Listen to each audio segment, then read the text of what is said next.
Shipping executives will never say this publicly, but America is running out of containers. Not a shortage they can manage, not a disruption they have seen before. The real numbers: 2.8 million containers missing from circulation. While press releases mention temporary challenges, port authorities quietly report the system breaking down. Your refrigerator now costs $400 more. That couch delivery keeps sliding. Car parts sit in Shanghai instead of Detroit. The strange part is not that prices jumped. It is that nobody prepared for the one thing that could not fail.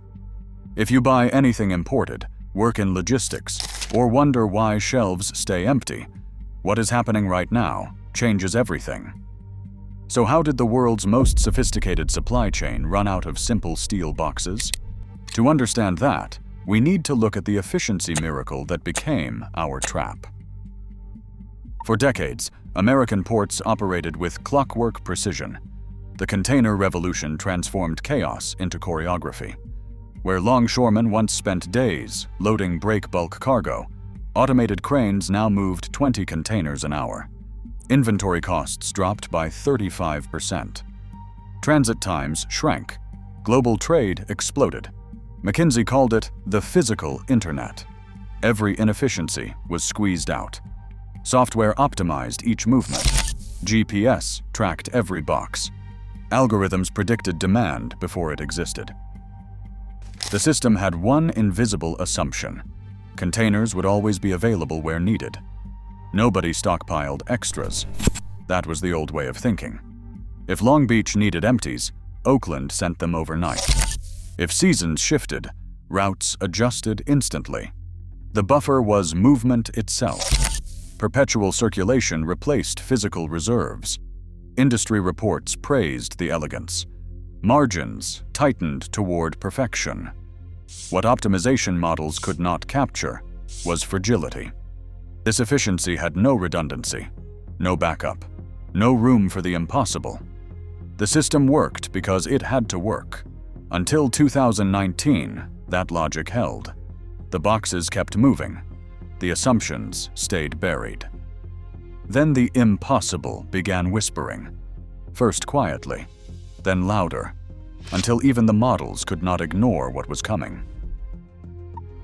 When container imbalances first emerged in early 2020, shipping executives recognized the pattern. They had navigated disruptions before. The 2004 Suez blockage lasted weeks. The 2012 port strikes caused chaos. Each time, markets rebalanced. This looked manageable. Maersk told investors it was a temporary repositioning issue. The numbers seemed minor, maybe 400,000 containers out of position, perhaps 2% of global inventory. Spot rates bumped from $1,400 to $2,100. Notable, not catastrophic. Previous crises taught clear lessons. Rate adjustments work. Route optimization helps. Time heals. Behind closed doors, the tone shifted slightly. Procurement teams quietly extended contracts. Risk managers updated scenarios. Internal memos later revealed growing concern. But publicly, confidence reigned. Executives assured markets they had handled worse, and they said the system was robust. What they did not calculate was velocity. Previous disruptions hit single choke points. This touched everything simultaneously. Containers were not just misplaced. They had stopped circulating, stuck in yards, trapped on chassis, sitting empty where nobody needed them. By autumn, that 2% shortage had tripled. Small importers noticed first. Booking rejections multiplied. Rate spikes accelerated. Delays compounded. The majors kept dismissing concerns, calling it temporary friction, and saying markets were self-correcting. The correction had begun, just not how anyone expected. The assumption was simple. Build more containers. Manufacturing responds to demand. Basic economics. But container production is concentrated in 3 Chinese provinces. Those factories need steel, and steel allocation had shifted. Infrastructure projects consumed capacity. Domestic construction took priority. Military contracts commanded attention. Container manufacturing fell to the bottom of Beijing's list. Factory representatives told desperate shipping lines they needed at least 18 months. The reasons were physics, not excuses. Retooling production lines takes time. Training specialized welders takes time. Sourcing specific alloys takes time. Even with materials available, a factory making car parts cannot pivot overnight. Containers demand precision. Corner castings are rated for 67,000 pounds stacking load. Corrugated walls are engineered for 9-high stacking. One weakness and containers collapse mid-ocean. The math turned cruel. Steel prices jumped from $400 to $1,200 per ton. Environmental regulations shuttered marginal producers. Energy shortages closed others. Surviving mills had commitments through 2024. Telling people to just ship empties back sounds logical until you run the numbers. Empty repositioning costs $800 per box. Ships earn by weight, not volume. 20 empty containers occupy the same space as 20 loaded containers and generate zero revenue. Current fuel prices make moving empty containers from Los Angeles to Shanghai a $1,100 loss per unit. Every solution cancels itself. At the Port of Los Angeles, containers stack 5 high across 40 acres. This is not normal operations, not even emergency overflow. These boxes have not moved in weeks. Gantry cranes designed for perpetual motion stand. Frozen. Ships wait 17 days for berths that once turned in 2 days. Terminal operators stopped accepting empty returns. There is no space. Truckers arrive with import cargo and cannot drop yesterday's empty containers. Those containers scatter across parking lots, side streets, and industrial zones. Any flat surface becomes storage. Long Beach counts 50,000 containers outside terminals. Oakland stopped counting at 30,000. Seattle gave up entirely. Rail networks collapsed next. Union Pacific suspended service to West Coast ports. Containers destined for Chicago sit in California. The ones in Chicago cannot return. Trains became linear storage facilities with miles of immobilized cargo. Manufacturing discovered the crisis immediately. General Motors' Lansing plant shuttered 2 production lines. Semiconductor containers were missing. Ford idled 8,000 workers indefinitely. Harley-Davidson pushed deliveries 6 months out. The containers exist somewhere. Computer systems show them as in transit. Reality shows them buried under growing stacks. Retail inventory systems flashed warnings and then failed. Target distribution centers dropped below 60% capacity. Home Depot could not stock lumber despite mills running at full speed. Best Buy sold out while millions of units sat offshore. When Walmart started booking containers at any price, the hoarding wars began. 2 companies in the same city had different destinies. Pacific Imports brought Korean cosmetics to boutiques for 15 years. They built relationships and grew carefully. 3 blocks away, Target Procurement operated from a glass tower. When container bidding hit $14,000, only one survived. The small importer's final email explained the small truth. Container costs now exceed their total profit margin. They needed one 40-foot box monthly. The previous rate was $1,800. The new reality was $14,000 plus a premium for guaranteed space. No volume discounts at that scale. No negotiating leverage. No alternatives. Target internal emails revealed a different game centered on volume. Volume contracts were locked at $3,500. Emergency allocations were approved at any cost. The chief financial officer authorized strategic overpayment to secure inventory positioning. They booked containers months ahead as insurance against worse prices coming. Banks accelerated the divide. Small importers with offshore cargo faced immediate pressure.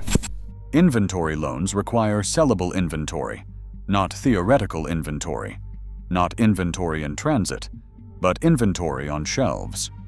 Chase called about 3 loans daily throughout September. Regional banks stopped international trade financing entirely. Workforce data tells the human cost. Pacific Imports lost 12 employees by October. Similar businesses across Long Beach lost 3,000 jobs in 90 days.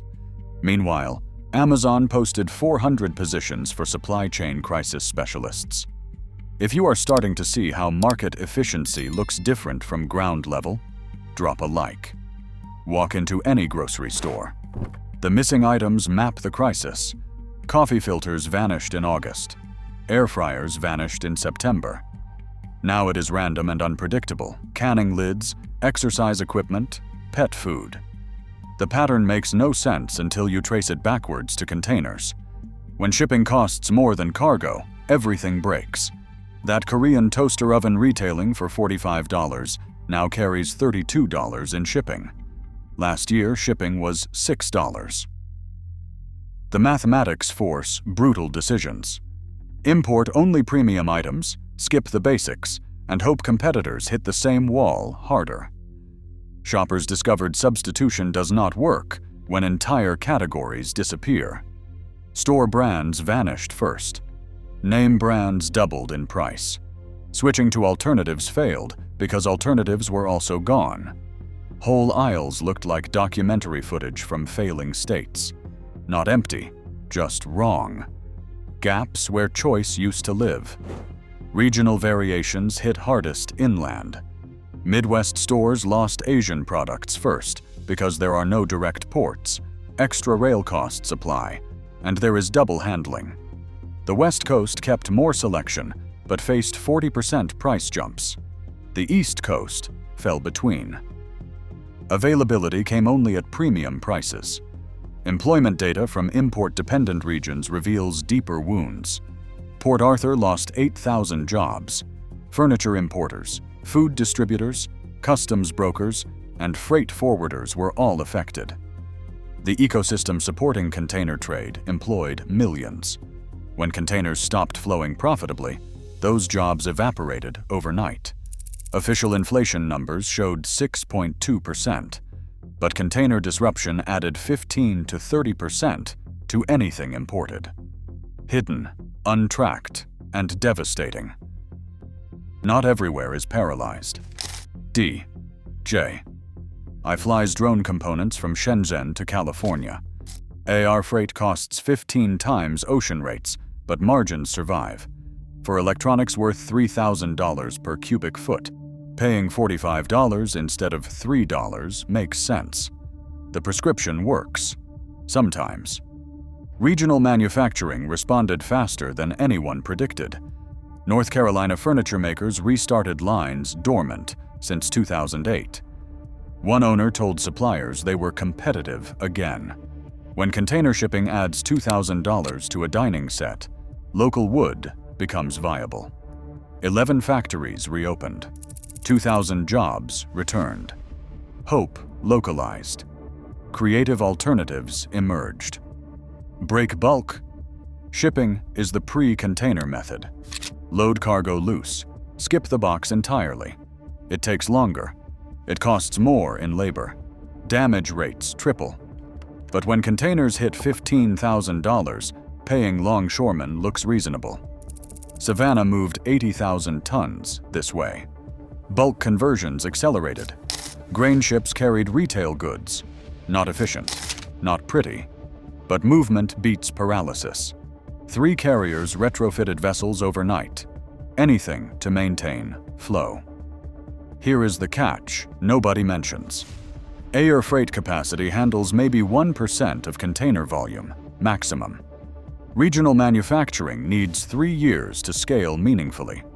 Break bulk requires skilled labor that retired decades ago.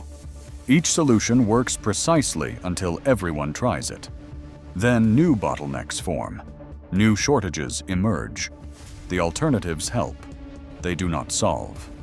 They buy time while the real choice approaches.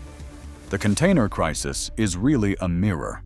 It reflects choices America made about efficiency, sovereignty, and acceptable risk. For 30 years, we chose cheaper over closer, global over local, maximum efficiency over minimal resilience.